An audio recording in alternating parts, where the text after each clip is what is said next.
Hey guys, welcome back. And today I have kind of a concept for a Pokeball system. This one's a little bit different than most that you might see because it actually lets you throw it instead of just, the poopy kind of drop like that. We can actually right click and it shoots it at it, and you have to be pretty precise. So let's get accurate. Ooh, okay, we caught him. And now we have the item, and it's a closed Pokeball. Now I can shoot it over here. And boop, he's up. All right, so you might have guessed this, but this works off of the principle I had before, where we take a snowball, we make something ride the snowball, we constantly check, is that thing still riding it? And when it's no longer riding something, then it's hit the endpoint, except instead of area effect clouds, we used an item. The item that rides it is actually another item of a snowball, that being the exact one that you just threw. Okay, so this is where it starts to get kind of weird, right? So we take a snowball, we throw it. When you throw a snowball, it has data pertaining to whatever item was in your hand originally, okay? So the item of the snowball, the snowball physical entity that just spawned when I right-clicked, has all of the item data of the snowball that I threw. So what I can do is I can spawn a new snowball. So this is where, so we start by looking for a snowball that is a special snowball and it doesn't have a tag, okay? And I'll just kind of go through all of these step by step. So once it finds it, it does found ball. What found ball does is it spawns a brand new snowball. But this is a snowball that has a item riding on its back, okay? So it'll follow it wherever it goes. And that item is a snowball. That is a special snowball. And that item will get all of its tag information copied from the original snowball. So what that does is it basically copies the snowball you just threw onto a item, and so it translates it from a snowball to an item. And then the snowball, so the physical thing you see flying, gets turned into having the same owner in motion of the original snowball you threw. And then the custom model data is set to 1 so that the item that rides this snowball is invisible. That's just something with a resource pack. And then it kills the original snowball that you threw. So you basically are spawning a new snowball with a passenger on it. That's an item. The item will be the exact same item I'm holding right here.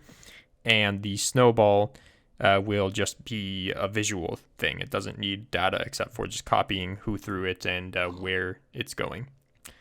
Okay, so then in main, we can constantly look at this item that's riding the snowball and check if it is riding the snowball. If it's not riding the snowball, then we landed. Okay, so now let's check out landed. So landed, it checks if you have any Pokemon in the saved MBT tags on the item. If you do not have any in the saved items on the MBT tag, then we play capture. So this is where you attempt to put one in the ball. If you do, then we attempt to take it out of the ball. And we also set the pickup delay to 0 so you can pick the item up immediately after this information is done. Okay. So, because we previously when we spawned it, we set the pickup delay to max so that nobody could pick it up in the air somehow. All right, so we have spawn and we have capture. So capture, what it does is it's looking for a pig, and you could use whatever entity you want for this. If you're using like armor stands and like a combination of things with 3D models, sure, you can do that. You can make an entity tag for all of the entities it could pick up, or you could just like specify a tag or a tag to a special thing like tag equals Pokemon. Anyways, we look for some entity within 2 blocks that we should be able to pick up. If we find it, then we set the ID value to a specific number. So this is the hard coding. You have to set, if it's a pig, you have to set the pig ID, set the ID to pig so you remember later which mob it was to respawn it. So you do have to hard code for how many entities you use. But again, if you were doing this with actual like Pokemon and 3D models, you'd probably just do armor stand and that's all you do. Or maybe it's wolf, maybe invisible dog. I don't know. Anyways, so then basically we also copy onto the tags every data from this pig. This right here, with the blank ending point, the no path, will copy all of the information of the pig onto the Pokemon tags. And this being an array kind of assumes that you could expand this to have multiple in one Pokeball, but I don't know why that would be a thing. So then we go ahead and set the model data to 2. So when you set the model data to 2, that will make it an open Pokeball. But then we see, again, is there an entity nearby? If there's an entity nearby, set it to 3. That makes it a closed. And if there's an entity nearby, then play the sound effect for catching. And then TP that pig to its death in the void. All right, and then let's see the case of there was already something in the ball. So we spawn something. So I also added like another one. Like you could basically list this for all the mobs that it's allowed to catch. So we check if the Pokemon in the ball is a pig. If it's a pig, summon the pig. If it's a creeper, summon a creeper. That kind of logic. Okay, so then we copy to a data storage all of the tags, right? And then we play load tags as the pig, as the new Pokemon you're setting up. Okay. So loading the tags, this loads prevalent tags. So you would have to also hard code which tags you specifically want, but usually there's a very finite amount of tags that are important here. So for the pig, custom name is important because I wanted to have dinner bone. But maybe if you have a wolf, you would also want to have owner information. So you could add owner stuff that copies over.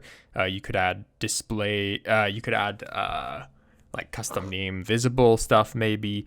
You could also add armor items if the mob tends, for some reason, has armor on it, like armor stand.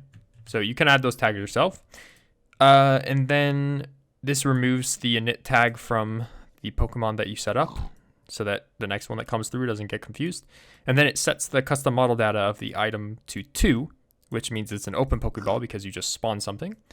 And it removes the Pokemon from the storage of the ball so that you don't have duplication glitches. And then it plays the sound effect for release. So that's everything in order. So we throw it, the item will land where we are at, and it will do something to this item just one time, one tick. And what it does is it looks for the mob around it. It found a mob around it, so it copied all of the data into the Pokeball, killed that mob, which does have some implications of, wait a second, you're actually killing them when you put them in the Pokeball? That's kind of morbid. Anyways, nobody needs to know about that. Secrets. So anyways, then now it's a closed Pokeball. And then when it lands, it will check, we see, it's a closed Pokeball. There's something inside of it. So we're going to summon a new pig and copy the relevant data out of it. Anyways, that is kind of the full description of how this thing works.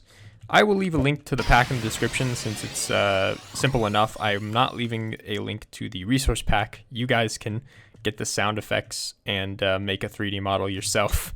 Yeah, I just, well, okay. If I'm feeling nice, I'll include it. But I don't. If you use my models, you have to give me credit at least. I don't really care about credits with the commands. And I mean, this is pretty much just a small amount of commands added on to the thing I covered in the previous video with snowballs. Anyways, if you thought that was cool, leave a like. Let me know what you want to see next. I have a few ideas, but I'm always open to new ideas. I also recently did the data pack review for the month of December. I do want to make this a regular thing. It's the first Saturday of every month. I ask for you guys to send in your data packs, and we can kind of like take a look at what you made, how, just kind of give an overall review of it in terms of style and functionality and technicality and how the command organization is, and maybe I can give you some pointers on some ways to improve. Anyways, thanks for watching, and I'll see you in the next one. Peace.